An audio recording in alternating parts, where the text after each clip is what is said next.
Allez, alléluia, Hosanna.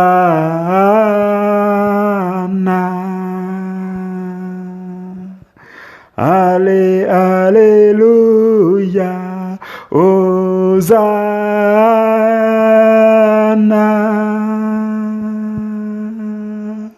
Allez, alléluia, Hosanna.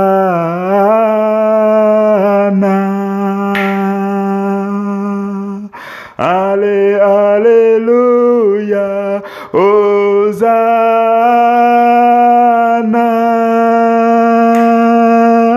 Allez, alléluia, Hosanna.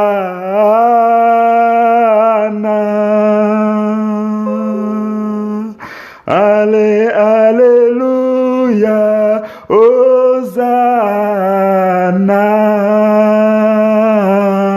Maye kendi ginero, majambi ginde mane ke shabayade, andi ginde bo kabarangis kadikunne male. Baiso kamaye shegi barabro ba kente mayo se rangende kebo ya sheki dabala ngamba os kende bo karero mandi kine mosha bale kenda bale kende go gayang nikine mao shegi baro. Ale alléluia, Hosanna.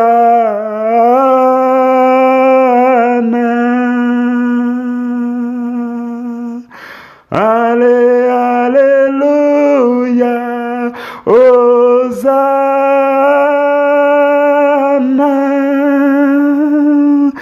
Allez, alléluia,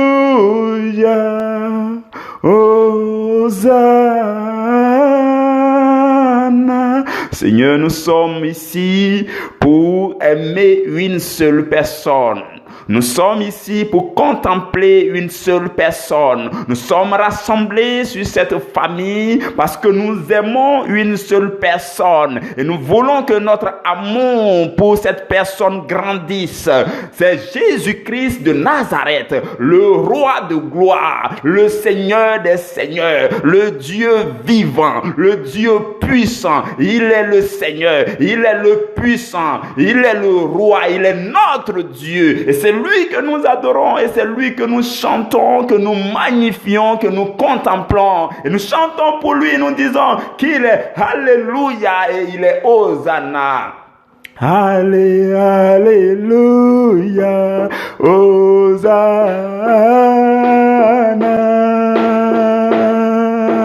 Allez, alléluia, Hosanna.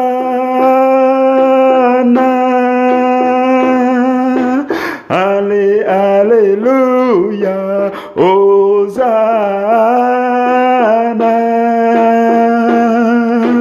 Allez, alléluia, Hosanna. Maye kinde gine maonte baraga de gine mosha ingini miko barabe hanga de gine mane kega yaka denge malenge ni konde bro ninga mbaya gine kitego hamme ke maya jige de gine maoli kite banga ne ke maranga ninge mayo she mingo mami genda malanga ninge no rekase ke baishe nali kenda maone ke mai kende bo nega maranga ne kendo maya kai gendero neginda maye shegi ganga na maoni kinebro. Seigneur, reçois la gloire, reçois toute la gloire, Seigneur Jésus. Frères et sœurs dans le Seigneur, notre Dieu, celui que nous servons, que nous magnifions ici, celui pour qui nous vivons, celui-là qui est le Seigneur et le sauveur de nos âmes, c'est Jésus-Christ de Nazareth. Il est le Dieu, le véritable. Voyez-vous, il est le Dieu qui pourvoit.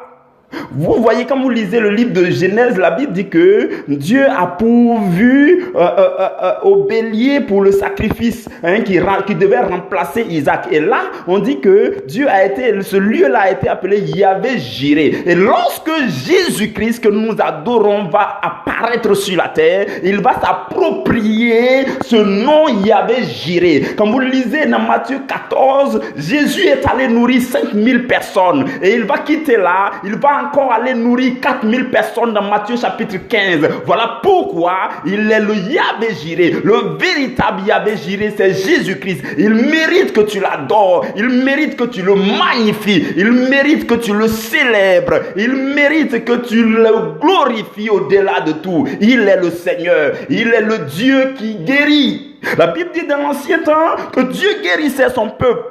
Dieu guérissait son peuple. Jésus va venir sur la terre. Et quand il va venir sur la terre, comme vous lirez Matthieu chapitre 9, la Bible dit, Jésus parcourait toutes les villes et les villages. Il enseignait dans les synagogues, il prêchait la bonne nouvelle du royaume et il guérissait toute maladie et toute infirmité. Voilà pourquoi je te dis aujourd'hui que celui que j'adore, ce Jésus de Nazareth, il est le Yahvé Rapha.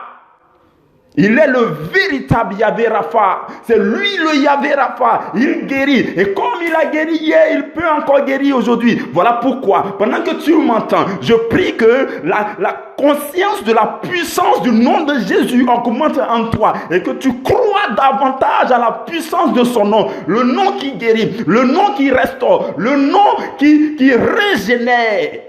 Il est le Jéhovah. Même le nom le plus sacré de Dieu qui a été révélé dans Exode 3 au verset 14. Dieu a dit à Moïse, il dit, je suis celui qui suis. Et il dit, je suis celui qui s'appelle le je suis. Ce nom-là, lorsque Jésus va venir sur la terre, ce nom sacré de Dieu qui est Jéhovah, ce nom-là va s'exprimer en Jésus. Dans Jean 8, 58, Jésus va prendre la parole et il dit, en vérité, je vous le dis, avant que Abraham soit, moi je suis. Il dit, je suis le je suis dont parle la Bible. Et quand vous lirez dans Colossiens chapitre 1, la Bible dit, il est l'image du Dieu invisible, le premier-né de toute la création. En lui ont été créées toutes choses, les choses invisibles, les choses visibles, le ciel, la terre, toutes choses ont été créées en Jésus. Les trônes, les dignités, les dominations, les autorités, tout a été créé par lui, pour lui. Il est avant toute chose et toutes choses subsistent en lui. Et il est la tête du corps de l'église. Et la Bible déclare qu'il est le commencement, le premier-né d'entre les morts. Et Dieu a décidé de faire habiter en Jésus la plénitude de la divinité. Voilà pourquoi il est mon Dieu.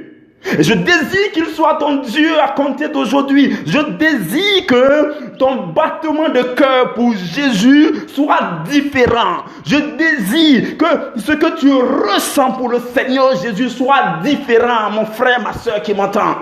Et la Bible dit de lui, dans Hébreux 13 au verset 8, qu'il est le même, hier, aujourd'hui et éternellement.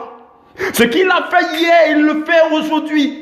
Jésus-Christ est le même. Il est le je suis. C'est lui. Ce qu'il était hier, c'est ce qu'il est aujourd'hui. Il a guéri hier, il peut guérir aujourd'hui. Il a restauré hier, il peut restaurer aujourd'hui. Il a renversé les situations hier, il peut les renverser pour toi aujourd'hui. Il est le même hier. Jésus-Christ est le je suis. Il est avec toi. Avec toi, il était hier. Il désire être encore davantage avec toi aujourd'hui. Et il désire encore être avec toi demain. Voilà pourquoi son omniprésence, ce n'est pas dans l'espace seulement. Je ne sais pas si vous comprenez. Quand on dit que Jésus est omniprésent, quand on dit aussi que Jésus, il est le Dieu qui est je suis, ça dit que dans le passé, il est je suis. Dans le présent, il est je suis. Dans le futur, il est je suis. Ça veut dire qu'il est présent dans le passé, dans le présent et dans le futur. Ça, c'est dans le temps. Ça veut dire qu'il est omniprésent dans le temps, depuis les temps anciens jusqu'à l'éternité. Mais aussi il est présent dans l'espace. C'est-à-dire que quoi? Pendant que vous m'entendez, toi qui te trouves en Côte d'Ivoire, tu entends le son de ma voix. Jésus est présent avec toi. Toi qui es au Maroc, tu entends le son de ma voix. Jésus est présent avec toi. Peu importe l'endroit où tu te trouves et tu entends ma voix, Jésus est omniprésent dans l'espace et dans le temps. Il est avec toi aujourd'hui. Il est avec toi demain. Il est avec toi partout. Il est le je suis. Et la Bible dit, il est le même, cela signifie que ce qu'il a accompli hier et que tu as entendu parler, il peut l'accomplir pour toi. Ce que tu as entendu au sujet de la femme qui perdait du sang, Jésus peut l'accomplir pour toi. Toute histoire de la guérison que Jésus a accomplie et que tu as entendu et qui t'a édifié et qui te permet de croire davantage en Jésus, Jésus peut l'accomplir pour toi. Voilà pourquoi il est le même. Hier, aujourd'hui et éternellement. Celui que j'adore, il est véritable. La Bible appelle la parole de Dieu, le Seigneur des seigneurs, le roi des rois. Il est le chef, le maître des armées de l'univers. Il gouverne tout l'univers, toute la création de Dieu. La Bible dit qu'il a plu à Dieu de lui remettre tout le gouvernement de l'univers. Et il est le Seigneur.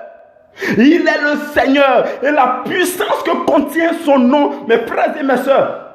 Lorsque Jésus était sur la terre, sa présence faisait des exploits.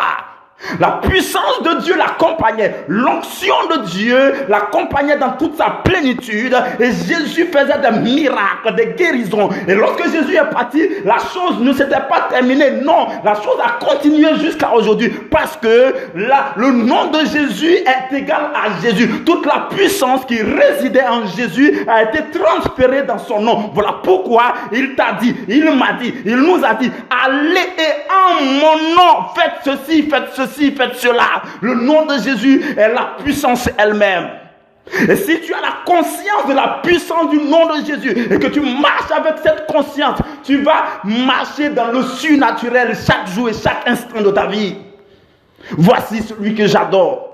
Il n'y a pas de Dieu comme lui. Il n'a pas son comparable. Personne ne peut l'égaler. Non, personne. Il est au-dessus. La Bible déclare que Dieu l'a souverainement porté au-dessus de tout. De telle sorte que, au nom de Jésus, tous les genoux fléchissent. Et que toute langue confesse et déclare et proclame que Jésus est le Seigneur des Seigneurs à la gloire de Dieu. Voici celui que nous adorons. Et je désire ardemment que chacun de vous, dans cette famille, sur cette plateforme, que chacun de nous affectionne particulièrement Jésus. Que chacun de nous affectionne particulièrement un amour particulier pour Jésus, les paroles de Jésus, les enseignements de Jésus, les paraboles de Jésus, la vie de Jésus, tout ce qui concerne Jésus. Que chacun de nous affectionne ces choses particulièrement afin que la puissance du nom de Jésus augmente dans notre vie. C'est celui que nous prêchons. Et la Bible dit que la prédication de ce Messie-là, cette prédication est la puissance de Dieu et aussi la sagesse de Dieu. Et quand tu prêches Jésus, tu peux être passé pour fou. Mais la Bible déclare que cette folie est plus sage que les hommes. Voici celui que nous prêchons. Il est le Seigneur des Seigneurs. C'est lui à qui appartiennent nos vies. Et c'est lui qui nous conduit. Et notre vie a déjà été déclarée en tant que réussite à la gloire de son nom. Voilà pourquoi nous n'avons qu'à nous bouger. Nous n'avons qu'à nous mettre en jambe. Nous n'avons qu'à utiliser son nom. À utiliser la puissance de son nom pour nous déployer. Seigneur, nous te magnifions ce jour. Merci pour cette magnifique semaine qui s'ouvre devant chacun de nous. Merci Seigneur pour la vie de mes frères, de mes sœurs. Merci pour tout ce que tu as accompli pour nous. Nous avons encore besoin de toi en cette semaine, afin que la force de ton esprit se déploie dans la vie de chacun, afin que ton précieux sang qui a coulé sur le bois de la croix puisse couvrir chacun de nous. Non pas nous seuls individuellement, mais tous ceux qui nous coûtent cher, nos demeures, nos parents. Tout ce qui nous concerne, Seigneur, puisse ton sang les couvrir tout au long de cette semaine. Cette semaine est pour nous, Seigneur, une nouvelle occasion, de nouveaux défis, de nouveaux challenges, une nouvelle occasion pour grandir, pour te connaître, pour te découvrir davantage. Roi de gloire, nous voulons marcher avec toi en cette semaine. Sois avec nous, Seigneur. Sois avec nous. Sois avec nous, Seigneur. Merci, Seigneur Jésus. Tu es Alléluia et tu es Hosanna. Tu es Seigneur. Seigneur des Seigneurs, tu es le roi. Béni sois-tu éternellement, Jésus. Merci, magnifique est ton nom. Merci, Seigneur Jésus. Amen. Mes frères, mes sœurs dans le Seigneur, nous sommes le lundi 7 septembre et nous commençons un nouveau thème pour cette semaine. Ce thème-là, nous allons l'étudier tout le long de cette semaine. Donc, chaque jour, nous allons l'étudier, le décortiquer en sous-thème. Le thème de la semaine dernière, c'était qu'est-ce que c'est que l'amour humain? Sans oublier que le sujet même de tout le mois, c'est l'amour divin face à l'amour humain. Donc, durant la première semaine, nous avons cherché à comprendre ce que c'est que l'amour humain. Nous allons continuer, vous voyez, nous allons aller progressivement pour comprendre la différence qu'il y a entre l'amour divin et l'amour humain. Et nous allons partir des choses les plus évidentes, les choses les plus perceptibles, jusqu'aux choses les moins évidentes, les choses les plus subtiles. Vous comprenez? C'est ce que nous allons faire. Voilà pourquoi cette semaine qui commence là, nous allons étudier quelques ennemis de l'amour divin. Les choses que nous allons voir cette semaine sont des choses qui sont évidentes, sont des choses qui sont facilement perceptibles par tout le monde. C'est-à-dire quand tu dis à telle personne, voici telle chose est l'ennemi de l'amour divin, oui, je le sais, oui, je le savais, c'est évident, c'est évident. À partir de la semaine prochaine et la semaine qui va suivre, nous allons voir les choses qui sont de moins en moins évidentes. De sorte que ce qu'on va voir la 4e semaine, par exemple, quand vous allez demander à quelqu'un, vous allez dire à quelqu'un, vous-même vous allez découvrir, quand je serai en train de nous enseigner, vous allez découvrir que je ne savais pas que telle chose allait contre l'amour divin. Donc suivez très bien mes frères et mes sœurs. Le chrétien que vous êtes et que je suis a besoin de grandir. Et quand on dit grandir, ça veut dire que de plus en plus, tu as besoin de la nourriture solide. De la nourriture solide. Nourriture solide de qualité. Oui, il y a ça aussi. Il y a la nourriture de qualité et il y a la nourriture de qualité qui est solide. Et il y a la nourriture solide qui n'est pas de qualité. Donc, pour ne pas que tu souffres de la malnutrition, il faut que tu suives avec ton attention pleinement pour que tu puisses tirer ce qui te convient. Vous comprenez? Alors, nous, cette semaine, ce que nous allons voir, c'est quelques ennemis de l'amour divin. Quelques ennemis de l'amour divin. Donc, nous allons parler de ces choses, de chaque chose, depuis aujourd'hui jusqu'à samedi. Et voilà. Aujourd'hui, le premier sous-thème par lequel nous commençons, c'est l'égoïsme. Voilà, nous allons parler de l'égoïsme. L'égoïsme, de façon évidente, vous et moi, nous savons que ça s'oppose à l'amour divin. Mais peut-être qu'on n'en a pas assez d'éclaircissement. Voilà pourquoi nous allons l'étudier pour les quelques minutes qui nous restent. Donc, le sous-thème, c'est l'égoïsme ne doit pas empêcher l'amour divin de s'exprimer en nous. Le texte que nous allons prendre, c'est 2 Timothée chapitre 3, verset 2. Il a juste la première phrase. Ce n'est pas nécessaire de lire. La Bible dit car les hommes seront égoïstes. Ça dit que dans les derniers temps, les hommes vont devenir égoïstes. C'est là que le mot égoïsme apparaît dans le Nouveau Testament. Mais le mot même qui nous intéresse, c'est l'égoïsme. L'égoïsme. Et nous allons nous attarder là-dessus aujourd'hui. Qu'est-ce que l'égoïsme? Suivons très bien à partir de maintenant, s'il vous plaît. Qu'est-ce que l'égoïsme? L'égoïsme vient du mot égo. Vous voyez, égo. Et quand on dit égo, ça veut dire je ou bien moi. Égo, ça veut dire je ou bien moi, tout simplement. Et là, tout de suite, vous et moi, on peut se rendre compte que ça peut se trouver à 3 niveaux. Lorsqu'on parle de égo, ça peut se trouver à 3 niveaux.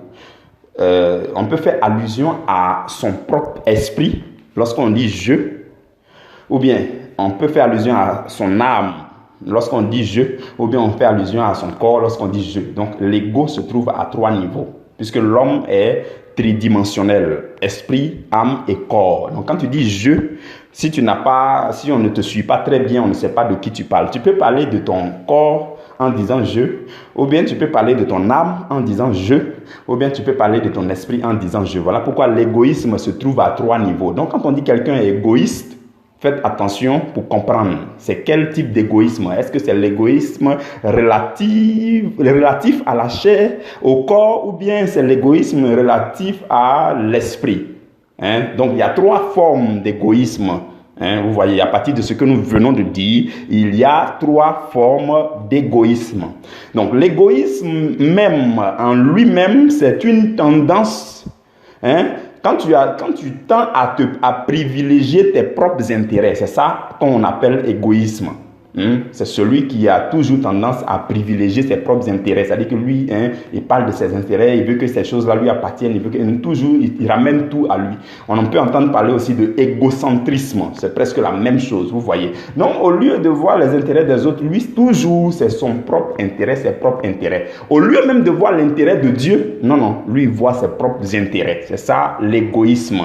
Lorsque vous lisez dans Philippiens chapitre 2, le verset 4, la Bible déclare là-bas que la Bible dit que chacun de vous, au lieu de considérer ses propres intérêts, considère aussi ceux des autres. Ça veut dire quoi? Donc là, par exemple, c'est une recommandation qui vient nous aider à mieux vivre l'amour divin et à éloigner de nous l'égoïsme. Parce que Paul parlait et il dit aux Philippiens, il dit non, il faut que, au lieu que toujours vous concentriez sur vos propres intérêts, ce n'est pas mauvais de regarder ton intérêt, ce n'est pas mauvais. Mais il faut considérer aussi les intérêts des autres, vous comprenez. Donc là, en le faisant, ça te permet d'aimer. Puisque quand on a parlé de l'amour divin, on a dit qu'il y a l'amour pour les autres qui entre en ligne de compte de l'amour divin. L'amour pour Dieu, l'amour de Christ, l'amour pour les autres, l'amour pour l'œuvre du ministère. On a parlé de toutes ces choses. Et donc, pour mieux aimer les autres, pour mieux aimer ton prochain, tu as besoin un tant soit peu de considérer ses intérêts. Il y a longtemps que tu considères tes propres intérêts. Quand on parle de chaque chose, chaque aspect, chaque domaine de ta vie, tu veux que le meilleur vienne seulement dans ta vie. Tu n'as jamais pensé à ce que le meilleur parte aussi chez le voisin. C'est ça l'égoïsme. Et si on vit de cette façon, on ne pourra pas déployer notre amour divin pour les autres. Voilà pourquoi Paul fait cette recommandation. Il dit que chacun de vous, vous et moi, que chacun, au lieu de toujours considérer ses propres intérêts, qu'il considère aussi les intérêts des autres. On parle de telle chose, tu dis moi. On parle de telle autre chose, moi. Non, on ne m'a pas fait ceci, on ne m'a pas donné cela, on n'a pas parlé de moi, on ne m'a pas cité, on ne m'a pas regardé, on ne m'a pas ceci, on ne m'a pas... Vous voyez, quand c'est trop et que c'est exagéré, c'est de ça que la Bible parle. Ça devient de l'égoïsme, de l'égocentrisme. Ce n'est pas bon. Ça ne te permettra pas d'aimer les autres d'un amour divin, puisque tu ne vois pas leur intérêt. Tu ne fais que voir ton intérêt propre. Ce n'est pas bon. Vous comprenez? Et quand vous lisez encore dans Marc chapitre 10, dans le verset 37, la Bible dit que Jean... un peu même avant le verset 37. La Bible dit que les 2 fils de Zébédée, Jean et Jacques, ils se sont levés. Dans une autre version même, on dit ils ont pris leur mère Salomé et puis ils sont partis. Mais dans Marc là, on dit c'est eux seuls, ils sont partis. Ils sont allés, ils ont dit à Jésus, ils savent qu'ils sont 12 apôtres autour de Jésus. Et ils savent que Jésus, il n'a que sa gauche et puis sa droite. Gauche et puis droite. Donc ils sont allés négocier leur place. Ils sont allés pour parler de leurs intérêts. La Bible dit qu'ils sont allés pour dire à Jésus, accorde-nous d'être assis l'un à ta droite et l'autre à ta gauche quand tu seras dans ta gloire. Donc ils sont en train de négocier, ils sont en train de dire, Seigneur, il ne faut pas regarder Pierre quand tu seras dans ta gloire. Non, il ne faut pas te soucier de Matthieu quand tu seras dans ta gloire. Donc ils sont en train de regarder à quoi? À leurs propres intérêts. Ça veut dire quoi? Même dans le corps du Christ, même dans le milieu chrétien, l'égoïsme, vous voyez là, c'est l'égoïsme qui concerne l'esprit. Par exemple, les choses spirituelles, par exemple. Ils sont en train de dire à Jésus, quand tu seras dans ta gloire, là, même si c'est au royaume des cieux, tout ça, là, il faut que nous, on soit à ta gauche, l'un à ta gauche, l'autre à ta droite. Les autres, là, nous, on ne sait pas où tu vas les mettre, mais en tout cas, nous, c'est pour nous qui nous intéressent. Ce sont nos intérêts qui nous intéressent. Vous comprenez? Ça, c'est de l'égoïsme. C'est ça, l'égoïsme. Vous comprenez? Et Le même mot égoïsme là, hein, c'est le mot en anglais. En anglais, c'est selfishness. Vous voyez, selfishness. En anglais, c'est comme ça. C'est ce que le mot veut dire. Selfishness, ça veut dire égoïsme. Et après, on va vous parler de selfie. Selfie, selfishness, selfish, tout ça, c'est presque les mêmes mots. Vous comprenez? Ça veut dire l'amour propre. Ça veut dire que tu t'aimes toi-même. L'amour propre. Là maintenant, c'est, on va dire l'égoïsme qui est orienté vers ton corps. Quelque chose comme ça. Voilà, c'est ça. Mais bon, le dictionnaire, même quand ils parlent, ils ne connaissent pas l'histoire des esprits, âme et corps, ils ne vont pas te dire si ça concerne le corps ou bien l'âme. Mais en tout cas, selfishness, ça veut dire égoïsme. Que ce soit les 3 formes d'égoïsme, en tout cas, selfishness, c'est ça. Donc, quand vous entendez le mot selfie là, vous savez que le mot selfie là, ce n'est pas un mot français, hein, c'est un mot anglais qui a été emprunté par le français. Et c'est le français canadien même qui utilise le mot selfie. Donc, ça a été emprunté de l'anglais. Ce n'est pas un mot français. Hein? C'est le français qui a emprunté le mot là. C'est un mot anglais. Selfie. Selfie, ça veut dire, comment dire, l'ego. Ça veut dire que mon amour pour moi-même, hein, je me plais. Hein, ça, vous voyez, ça veut dire, quand vous prenez votre appareil photo et vous faites selfie là, ça veut dire, je prends plaisir à l'amour pour moi-même. Voilà, mon amour propre. Donc, ton ego, tu admires ton ego. Tu prends plaisir à aimer ton ego. Hein, ton amour qui retourne sur toi-même. Vous comprenez? Et le risque dans ça, c'est que tu vas oublier les autres. Toujours sur tes statuts, on ne voit plus photo de quelqu'un. C'est toi, tes selfies seulement. Ça, c'est de l'égoïsme. Ah, j'espère que vous me suivez. Parce que selfishness, en anglais, ça veut dire égoïsme. Et le mot selfie, là, ça a été emprunté par les Français. C'est un mot anglais. Et ça veut dire l'amour pour mon ego. Vous comprenez? Mon amour propre. L'amour pour moi-même. Oh, parce que je suis belle. Oh, je me suis maquillée aujourd'hui. Donc, selfie. Je me suis bien habillée aujourd'hui. Selfie. Je me suis bien parfumée aujourd'hui. Selfie.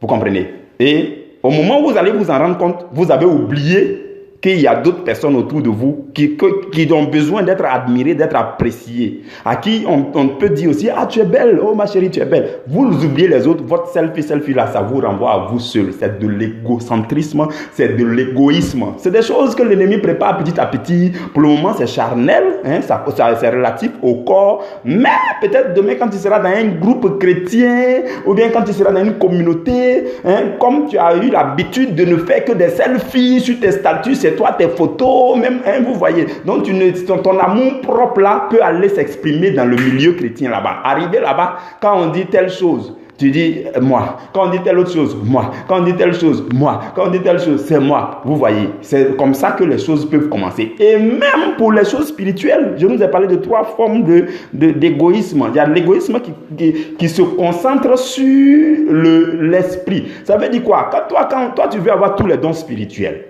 Quand on dit non, tel don, tu dis je veux aussi. Telle chose, je veux aussi. Les biens spirituels là, tu veux les avoir. Et sans t'en rendre compte, quelque part, comme tu ne te soucies pas des autres, tu ne pries plus pour que Dieu bénisse les autres frères et sœurs des dons spirituels. Dons de guérison, je veux avoir. Dons de temps, je veux avoir. Tu ne pries que pour toi. Tu veux que tout ce qui est bien spirituel là soit concentré sur toi. Ça, c'est de l'égoïsme spirituel. Vous comprenez? C'est des choses, nous devons tout faire pour que nous en soyons délivrés maintenant, avant qu'on arrive en haut là-bas. Vous comprenez? C'est de l'égoïsme. Donc, de temps en temps, tu peux prier pour dire, Seigneur, oh, mon frère là, je prie, Seigneur, accorde-lui le don de guérison. Oh, Seigneur, hein, accorde-lui. Ah, je sais que ça peut être difficile pour vous, hein, mais il faut le faire. C'est pourquoi Paul dit, au lieu de toujours considérer vos propres intérêts, il faut aussi considérer l'intérêt des autres. Les autres ont besoin d'avoir les dons. Donc, il faut prier par exemple pour dire, Seigneur, donne l'onction à telle personne. L'onction qu'il lui faut pour être agréable sur la terre. L'onction qu'il lui faut pour faire sa mission. Il faut lui donner. Oh Seigneur, il faut lui donner. Bon, Seigneur, il faut lui donner. Même si moi-même j'en ai besoin. Seigneur, il faut lui donner. Oh Seigneur, il faut me donner. Il faut lui donner aussi. Oh Seigneur, il faut me donner. Il faut lui donner aussi. Donc, à chaque fois que vous dites, Seigneur, il faut me donner, il faut dire, Seigneur, il faut lui donner aussi. Vous comprenez? Là, comme ça, vous êtes en train de considérer vos intérêts, mais aussi vous êtes en train de considérer les intérêts des autres. Et vous êtes épargné de l'égoïsme spirituel. Vous comprenez? C'est ça. C'est ça l'égoïsme. Et l'égoïsme va faire que l'égoïsme c'est très dangereux parce que ça ne va pas vous permettre d'aimer les autres. L'amour divin envers les autres, vous ne pourrez pas déployer ça facilement parce que vous êtes concentré sur vous, que ce soit sur votre corps, votre beauté. Il y a des jeunes filles, elles ne peuvent pas passer devant une baie vitrée sans se mirer un peu. Non. Je reviens sur cette petite anecdote-là. Moi, j'étais à Abidjan. Et puis, je ne sais pas, j'étais allé où là, j'ai garé mon véhicule, je suis assis dedans. Et puis, je suis en train d'attendre quelqu'un. Et puis, je faisais quelque chose. Et il y a une jeune fille qui passe. Moi, je suis assis dans la voiture. Les vitres sont montées. Elle passe. Moi, je regarde. Elle ne sait pas que je suis assis dedans. Elle a arrêté et puis elle se mire bien jusqu'à elle ouvre sa bouche. Elle tourne. Elle écarte ses yeux. Elle tourne. Donc, moi, maintenant, quand j'ai bougé dedans, elle s'est rendue compte qu'il y a quelqu'un là. Et puis, elle s'est rendue. Donc, toutes les fois que vous passez devant une belle vitrée, vous avez le réflexe de vous mirer. À chaque fois. Donc, ça vous renvoie toujours à vous-même, tout ça, vous voyez. C'est des choses, on doit travailler sur nous pour que ça soit modéré. Vous comprenez? Je n'ai pas dit qu'il ne faut pas le faire, mais il faut que ça soit modéré. Il ne faut pas ça va être exagéré. Sinon, tu vas oublier les autres. Tu vas oublier qu'à part toi, il n'y a plus d'autres beautés. Tu vas oublier qu'à part toi, on ne doit pas quelqu'un d'autre ne doit plus se mirer ou bien quelqu'un d'autre ne doit pas être admiré. Vous comprenez? C'est ça. C'est ça. Donc, ce que Dieu nous demande aussi, c'est de nous mirer nous-mêmes, notre âme, notre homme intérieur dans la parole. Parce que la parole est un miroir. Oui. La parole, c'est le miroir de Dieu qui te permet de te voir. De voir ce que Dieu veut que tu sois là. Quand tu regardes dans la parole de Dieu, tu vois ce que Dieu veut que tu sois. Et tu dis, il faut que je corrige ceci. Vous comprenez? C'est ça. C'est ça. Donc l'égoïsme est très dangereux. C'est pour cela que nous en parlons aujourd'hui. Je termine pour nous dire que l'hypocrisie. Demain, nous allons parler de l'hypocrisie. Comme je l'ai mis dans le programme.